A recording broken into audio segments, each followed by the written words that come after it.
कुड़िया बा ओ गरिया से हड़बड़ाइल रहले चल ना आ रास्ते में पटक देले। खाना बनावे जाता नी का बनेबू?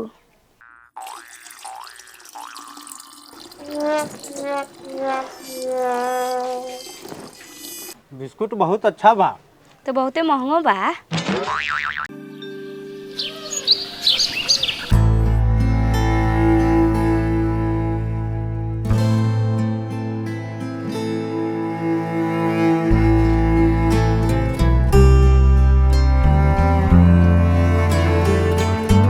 हम ही करी, बर्तन बासन हम ही करी, घर अंगना हम ही बहारी। ई दोगलावा के तो बियाह शादी कैला के कोई फायदे न है। मोट देह है, हमरा से कुछ कामे न होखेला। आ ई दोगलावा के मौगी जे है न से दौड़ दौड़ के नहिरे भाग जाले। बोलावे ला कहिले तो जयबे न करेला। आई ना जाई बोलावे न, खाना पीना बनाना ही छोड़ देम, तब एकरा बुझाई। चिल्लो मत। जब तोरा कह देनी कि हमरा दिन में ना दिखाई देवेला तो ओकरा बदला हम रात के काम करी ले ना। आज जाता नी आ लेके आवता नी। रोज रोज के किचाहिन से छुटकारा मिली ना। जैसे आज रात होई जाएम और मेहरिया के लेके आए। माई तो हमरा पगला के रख देले बा।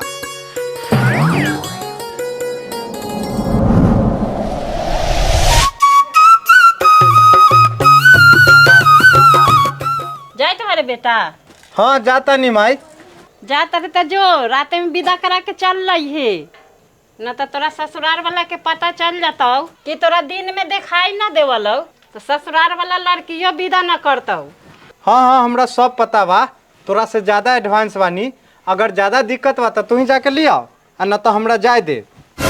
हाँ हाँ जो ऐसू हमार बात तोरा अच्छा ना लागल। अरे जबई ससुरारी की पीवई तारी। ब्रह्म बाबा प्रणाम। ब्रह्म बाबा हम जाता नहीं ससुरारी मेहरिया के विदाई करावे। अगर ठीक ठीक से मेहरिया के विदाई क देलक आ ससुराल वाला के ना पता चलल कि हमरा दिन में ना दिखाई देवेले तो आब तो रहुआ 1.25 किलो लड्डू चढ़ाएम। प्रणाम। अब हम जाता नहीं, ठीक से विदाई हो गेल तो लड्डू जरूर चढ़ाएम।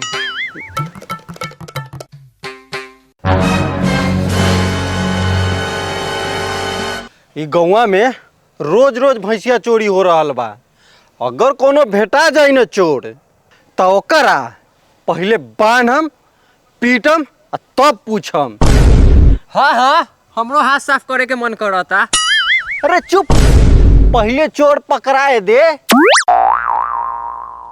वो चुप चुप चुप, देख कोई आवता। आबे दे ओकरा के। हे, चल।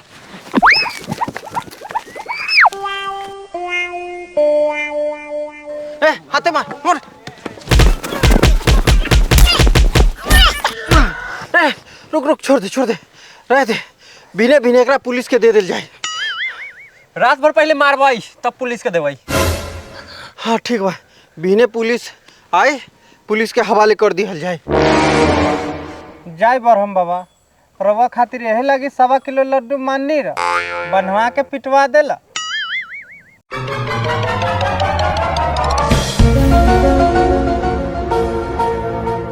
पुलिस कखनी आई? आए राते फोन ना कर देली। हाँ तो दरोगा साहब बोलन है कि 10 बजे ले आ जाए, तो ले इंतजार कर।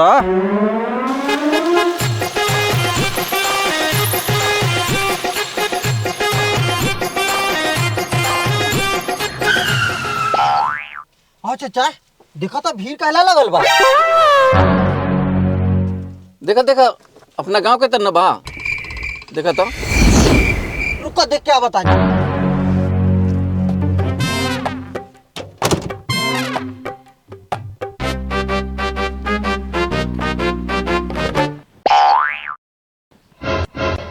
कहा भाई लोगिन केकरा के बांध के रखले बारा?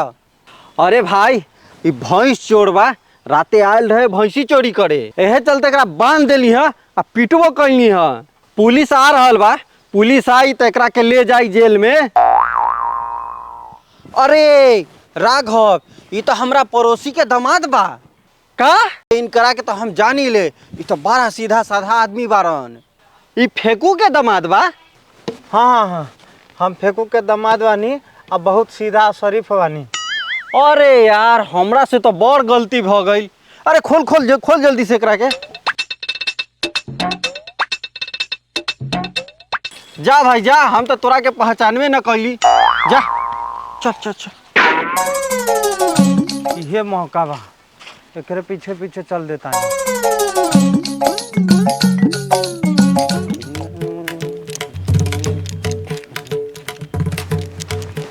एकरे पीछे पीछे चल जाते हैं, बढ़िया मौका बा।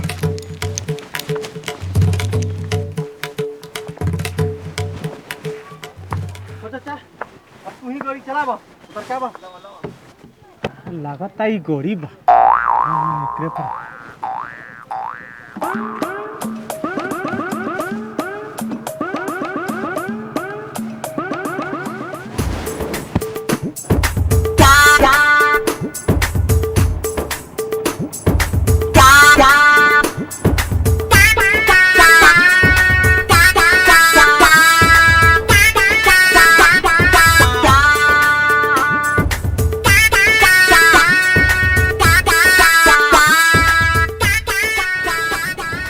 हाँ रुका रुका रुका, तनी मूत ली जाके।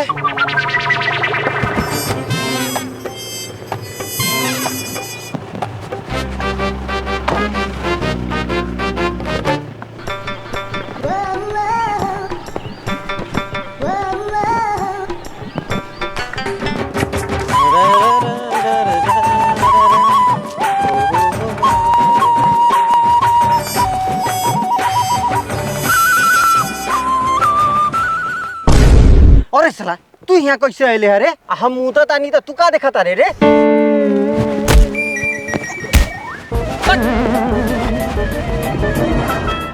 साला भग लेलवा पीछे पीछे चल गेल, मुतैत रही से देखे लगी।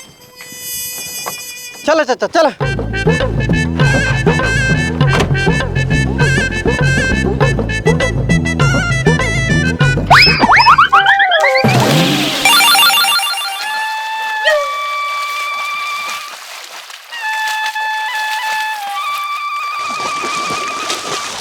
अरे बाप रे बाप, कौन नदी पखड़ में गिर गई नी, लगातार डूब के आज मरिए जाए का। अरे बाप रे बाप,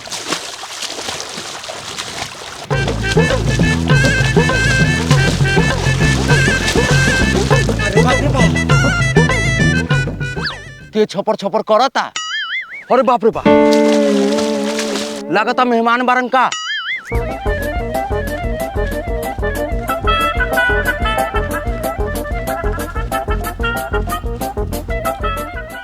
मेहमान रउआ यहाँ का करो तानी? ससुर जी के आवाज बा का? मछली मारा तानी, सोचली ससुराल जाता नहीं तो पकड़ के ले जाए, आ ससुर दामाद मिल के खूब खाएं।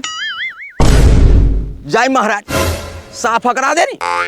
चली घरे, जितना मछली खाब न खियाए।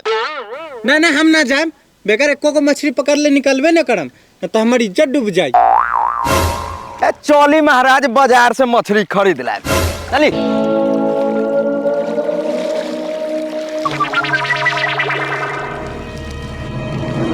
हम तो चाहते रही कि हमरा हाथ पकड़ के निकाला।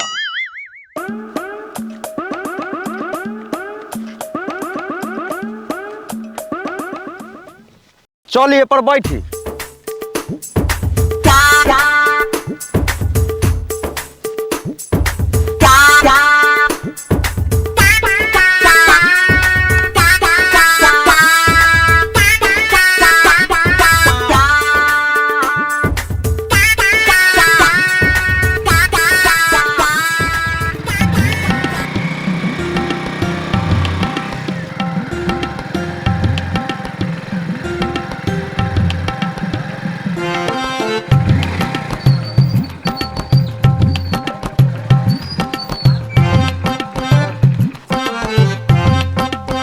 उतरो।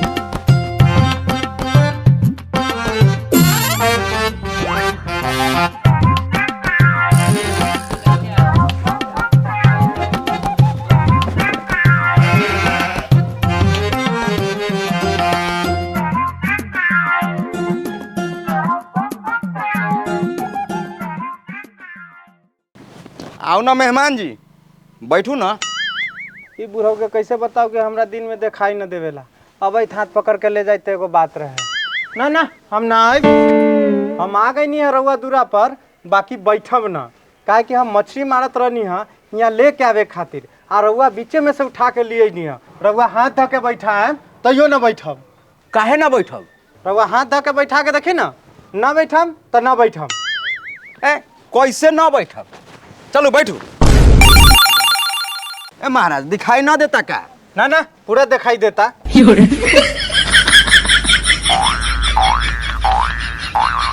बैठ।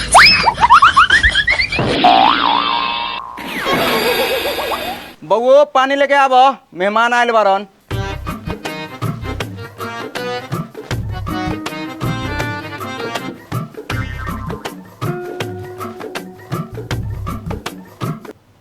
न सुनल का? रउआ बैठू, हम आवत तानी।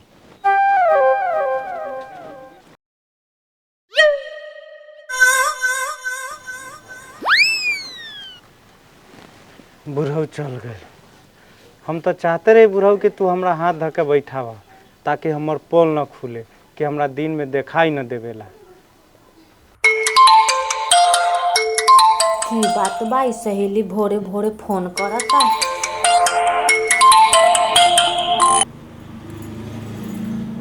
हेलो हेलो सहेली, का करत तारू? खाना बनावे जाता नी। का बनेबू?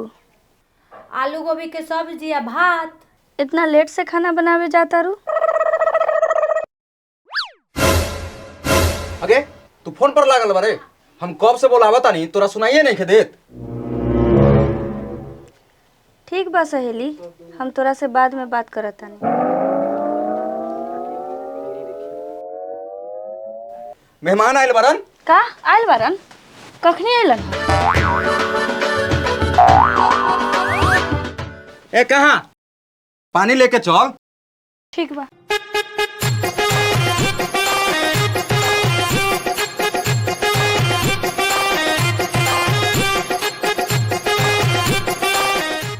कखनी आयली हाँ?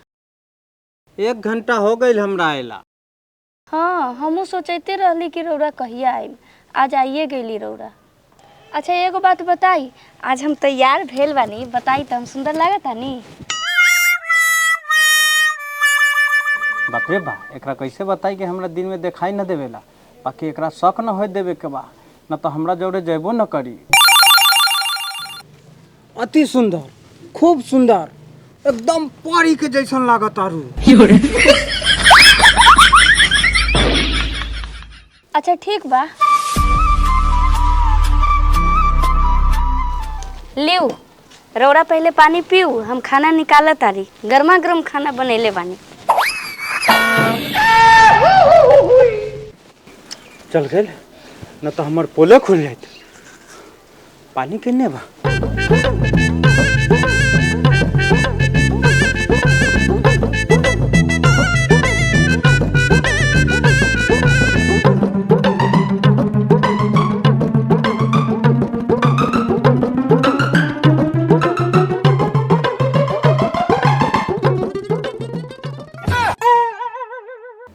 अरे साला ये तो मीठ लगा था।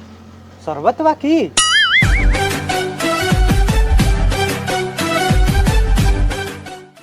ये तो बड़ा मीठ बा।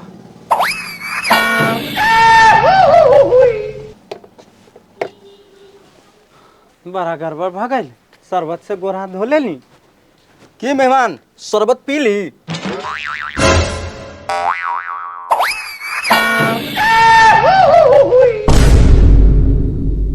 जा मेहमान ई का कैली, शरबत से गोर हाथ धो लेली। हाँ ये का शरबत से गोर हाथ धो ले रौरा?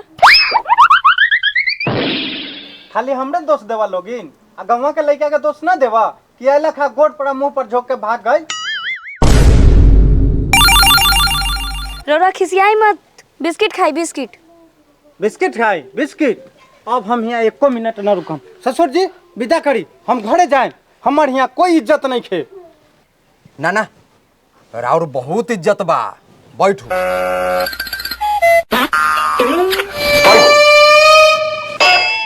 बउओ बिस्कुट खियाब। हाँ हाँ खाई खाई। कह देनी ना बिस्कुट ना खाएम तो ना खाएम, कोई मुँहों में खियाई तैयो ना खाएम। बउओ देखत का बारे, उठा बिस्कुट खिया मुंह में। पहली बिस्किट। हम तो चाहते रहे कि हमरा कोनो मुंह में खिलाए। बिस्कुट बहुत अच्छा बा। तो बहुते महंगो बा। बउओ मेहमान जी के ले जा, खाना खियाब। हम नादी पर से भैंसी हटले आवतनी। ठीक बा चली।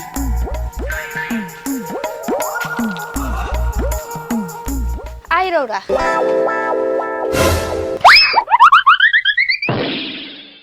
छोड़ के चल गए, केने जाई। हाँ लगता है नहीं मुहार बा।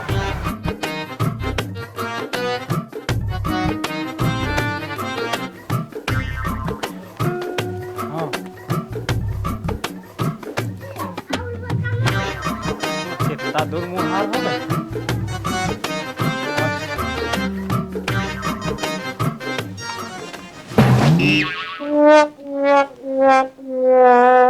कहाँ गिर गई नी? लागत है मेहरारू के बुलावे के पड़ी। फगुनिया, ए फगुनिया। कहला चिल्ला तुरंत तो नहीं देखी।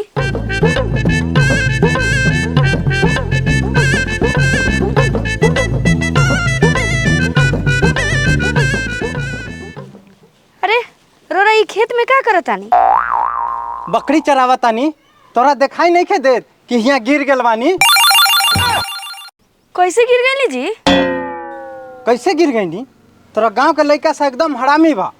रहनी है पेशाब करत, पीछे से अलग एक लात मारलक, हम गिर गई नी, भाग गई। आ उठा के ले चल, न तो खेते में सोच जाएम, जाएबो न करम घरे। चली रोरा तो साफे इज्जते डुबा के रख दे।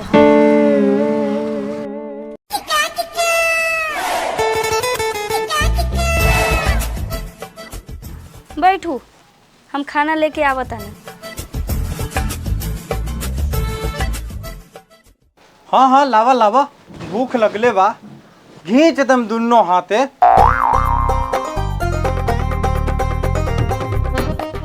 हाँ ली खाना खाई, हम आवतानी।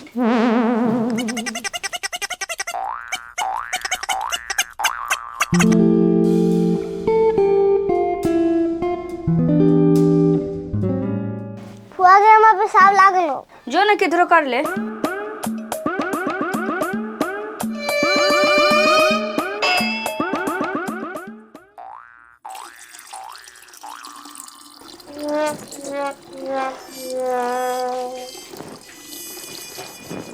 ऐसा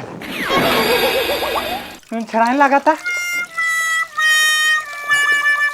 अरे ये तो कौनो मुता था। फगुनिया, आ फगुनिया, फगुनिया। का है जी? कहला इतना चिल्ला रहा था। देखता तू खाना में मुतवा मुतवा के खाना देता रे। हाँ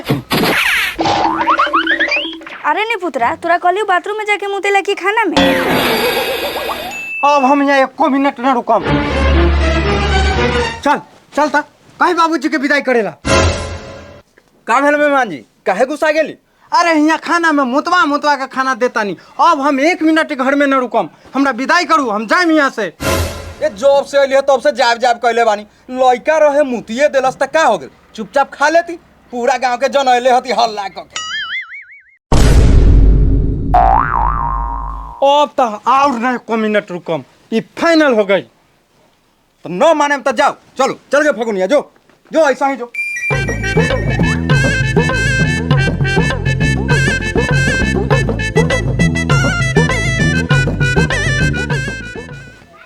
आइले साइकिल जाओ। तो रुक कहला गेली, जाई ना। बुढ़वा फंसाइए दिल, रात के जैती तो ना हो, दिन में ना दिखाई दैया। कैसे साइकिल चलाएम, कैसे एकरा बैठा के ले जाए। सुनी ना बाबूजी, हम सोचली कथी कि रात में जैती ना तो ठीक रहे।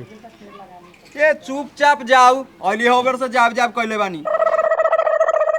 ये बुढ़वा ना मानी, अब जाही के पड़ी। बैठ के बैठ, चल।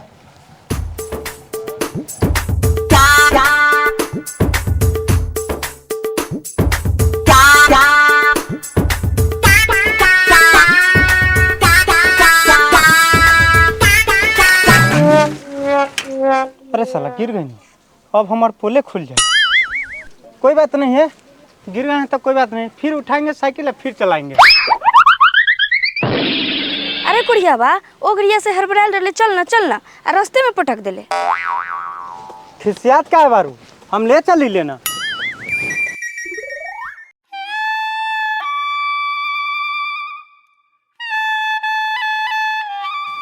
चलो बैठा।